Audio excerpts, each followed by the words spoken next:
여러분 안녕하십니까. 이성희의 건강 토크 시간입니다.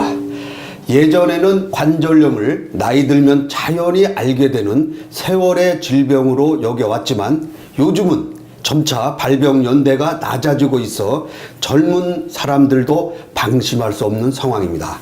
오늘은 이 무릎 관절염을 둘러싼 잘못된 오해를 풀고 정확한 치료 방법과 운동법을 서지탑병원 변병남 원장을 모시고 알아보겠습니다. 원장님 안녕하세요. 네, 안녕하세요.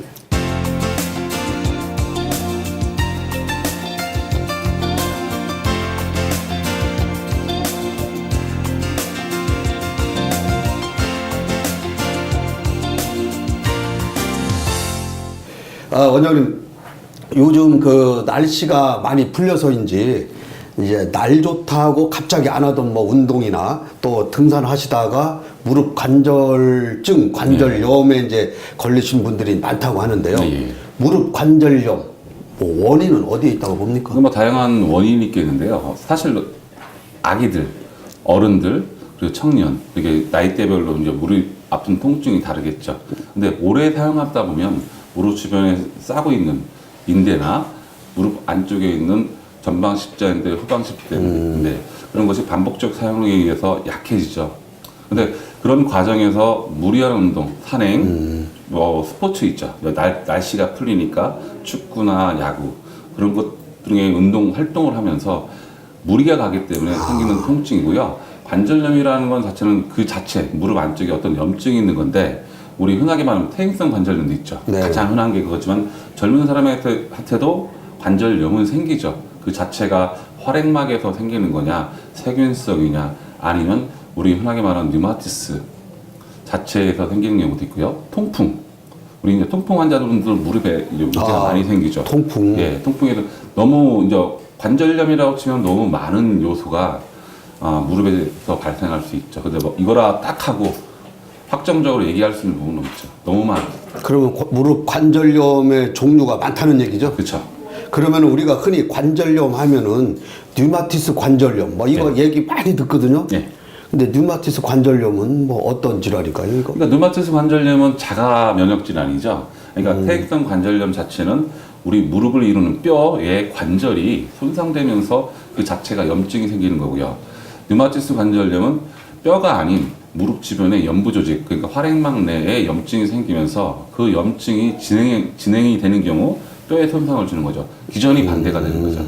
그러면은 60대 이상 어르신들은 예. 무릎이 이제 아프지 않다고 하시는 분이 거의 없는 것 같아요. 다 아프다 그러는데 이런 그 퇴행성 관절염은 말 그대로 나이가 들면은 다 걸리는 질환인가요? 어떻게 보면 나이가 들면 걸린다. 그게 맞는 말이기도 하고요.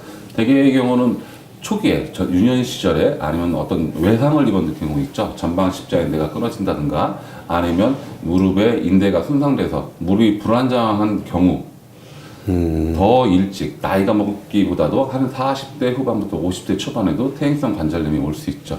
이건 2차적인 거죠. 1차적으로 생기는 퇴행성 관절염은 아까 말씀하신 것처럼 나이가 드시면서 어느 정도 생성되는 요인이 있죠. 대신 대개의 경우는 여성분들 같은 경우는 유전적인 요소가 좀 강하게 유전. 예. 지금 엊그제 보니까 건강보험 심사평가원에서 자료가 하나 분석을 해서 내놨어요. 뭐냐면은 이 무릎 관절염 환자가 3월에서 5월 사이가 가장 많이 급증하고 있다. 그것도 아까 무리한 운동. 그죠. 그러니까 오랫동안 겨울에 오랫동안 집안이나 활동이 줄은 상태에서 3월, 5월이 되면 날씨가 풀리고 그러니까 많은 분들이 뭐 스포츠나 등산 등을 하면서 갑작스럽게 운동이 증가되죠. 그러면 근육이 그걸 보조를 못하기 때문에 무릎 통증으로 관절염이 많이 오겠죠. 그리고 이제 50세 이상, 그러니까 나이가 많은 층이 10명 중 9명의 아까 우리 원장님이 말씀하신 퇴행성 관절염 같은 경우가 발생을 많이 했다 이렇게 하는데 어쨌든 간에 퇴행성 관절염이라는 것은 발생하기 전에 어떤 징후나 무슨 자각 증상이 있을 것 같아요? 일단 첫 번째는 통증이겠죠. 통증이 통증. 있고 무릎이 부종이 생기죠. 무릎이 물이 무릎? 차기 때문에 염증 때문에 무릎 안에 물이 차고 그렇기 때문에 무릎이 붓는 거를 느낄 수 있고요. 붓는다. 가장 흔한 거 우리가 증상할 때 무릎이 아파서 오셨을 때 제가 여쭤보는 게 있어요. 계단 내려갈 때 아파요, 올라갈 때 아파요. 그게 다른가요? 예, 무릎 안쪽에 문제가 있는 경우는 계단 내려갈 때 아프고요. 무릎 주변의 근육이나 심줄, 밖에 있는 심줄이 아플 때는 올라갈 때 아픕니다. 그러니까 흔히 이제 등산 많이 하시는 분들이 올라갈 때는 괜찮은데 내려갈 때 뭐 조심해라, 내려갈 때 힘들다. 그러니까 계단 내려가는 게 힘드신 분들의 특징은 이제 알고 계셔야 되는 게 있어요. 그런 분들은 무릎 안쪽에 관절염이 있을 수도 있지만 무릎 안쪽에 있는 전방 십자인대가 약해서 그래요. 그러니까 내려가는 동안에 체중이 실리잖아요. 네. 실리면서 무릎이 앞으로 빠진다는 느낌이 반복되다 보니까 대개의 경우는 올라갈 땐 잘 올라가시는데 내려오실 땐 흔하게 말하면 개걸음, 옆으로 이제 걸어가시죠. 그리고 그러신 분들의 특징이 뭐냐면 축구를 좋아하시는 분들 운동을 열심히 하시죠. 1시간 정도 하루에 2게임, 3게임 뛰고 나신 다음에 좋은데 집에 가면 앞뒤로 쏘시가 아프죠. 그거는 전방십대, 무릎 안쪽에 있는 인대구조물이 약해서 생긴 거예요. 그러면은 모든 질환이 초기 진료가 중요한 거 아닙니까? 예. 퇴행성 관절염도 초기에는 어떤 치료를 하게 되나요? 일반적으로 약물치료나 물리치료가 일반적이고요. 수술을 할 정도냐 아니냐에 따라 다른데 간혹 가다면 수술할 정도가 되시는 분도 어떤 전신적인 상태가 안 좋아서 수술 못 하시는 분이 계시거든요. 그런 경우는 약물치료, 물리치료 외에 환자분한테 근력을 키우라고 말씀드리거든요.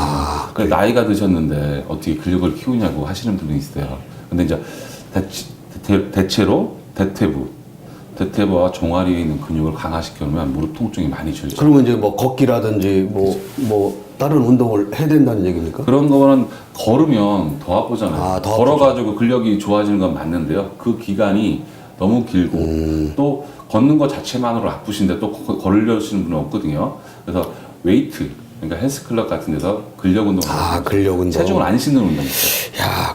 그러면 뭐든지 그 초기 치료가 중요한데 초기 치료가 이제 불가하고요. 한 중간 좀 중기 정도가 되면은 이제 수술적 치료를 하게 될 텐데요. 수술의 종류도 다양하죠. 이제 수술이라는 건 여러 가지가 있죠. 만약에 무릎이 문제 있을 때 기본적으로 우리가 흔하게 접하는 거 관절경, 관절 내시경이라 하는 경우도 있고요. 무릎 안쪽에 일부가 있고 나이가 너무 젊다 할 때는 경골 상부를 절골을 시켜서 발에 힘이 받는 부분을 바꿔주는 수술이 있습니다. 근데 좀 여러 가지 재활치료가 복잡하기 때문에 많은 분들이 꺼리는 거겠는데 그 상황, 그 다음에 너무 진행이 됐다. 그러면 인공관절 수술을 하는 경우도 있고요. 관절만 상했을 경우는 요새는 이제 줄기세포 치료. 줄기세포. 그 자체에 천궁을 해서 천궁된 그 안에 줄기세포를 넣어서 관절을 재생시키는 거죠.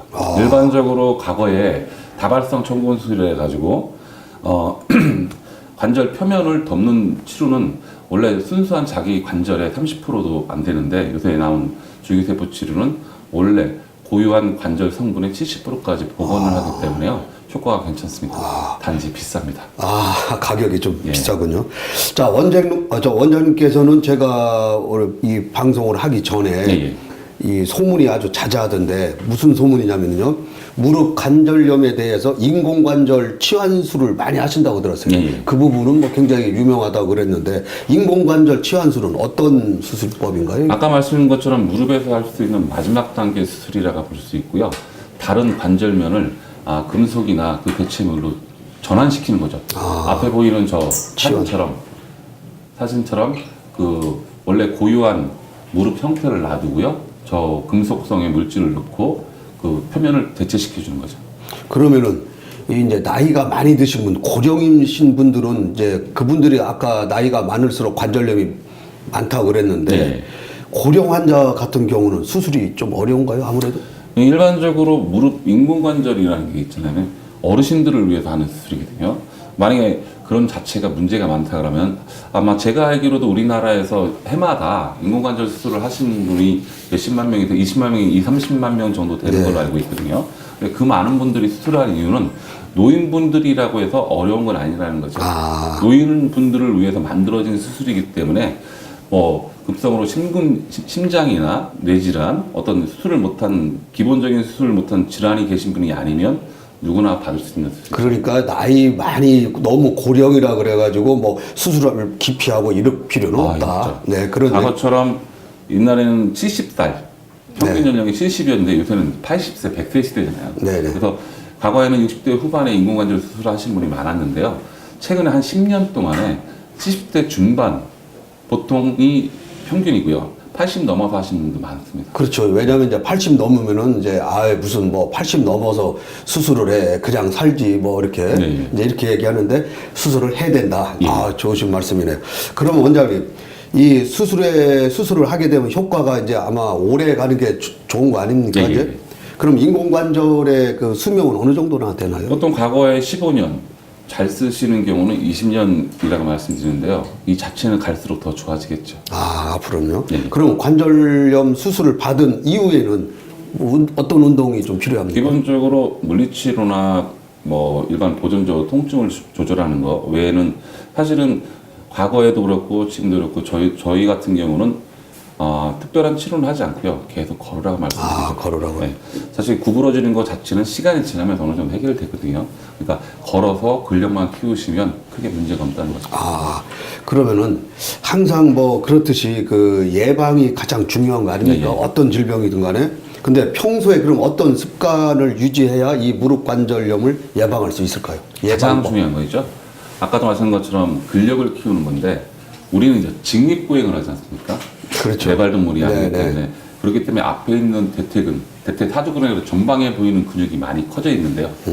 사실은 엉덩이 근육, 그러니까 골고루 운동을 강화를 시켜야 되는 거죠. 앞에, 뒤에. 근데 헬스클럽을 가더라도 많은 분들이 앞에 보이는 부에만 많이 신경 쓰죠. 그렇죠. 엉덩이, 힙업을 한다고 생각하시고요. 가끔가다 제가 말씀드렸던 코어 운동. 코어 운동. 되게 여기서도 중요하고요. 코어가. 네, 스쿼드.